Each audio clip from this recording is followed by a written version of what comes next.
do you explain stuff without relying on an entry point character uh, who th- who needs things explained to them? I notice myself relying on that kind of character as a crutch a little too often. I mean, it's not a bad crutch. Like, I wouldn't get too upset with yourself over it. It's especially common in YA and children's fiction to have an entry point character like that who's just exploring the world for the first time. And like, it's a trope for a reason because it's very useful. Like, it's incredibly useful. And it's like my go-to solution too when I'm having difficulties explaining the world, because it is difficult to explain things in like a diegetic way, because you can do it even less diegetically and just like straight up explain the world in like explainer pages, especially like fantasy. Like, fantasy is really difficult for that.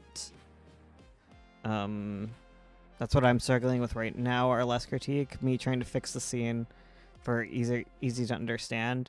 Yeah, I think some of what helps is being very slow and deliberate with the information that you're giving your readers, because each thing will build off of the next thing, and you need to find ways to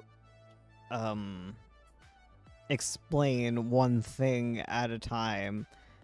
And oh my god, I almost knocked over my water. Like, I'm trying to think of an example of this, because I can think of how I've done it in my novels, because you get a lot of like explainer space for that. Because like in Honeywalls, there isn't really an entry point character that needs everything explained to them tons. But because you have like internal dialogue, you can explain things a lot more. It becomes a little more difficult in things like comics and other sort of more script-based forms, because you don't have that internal world as much. It's a lot more visual. Mm-hmm. And relying on people not knowing things is an easy way to kind of start explaining what's going on.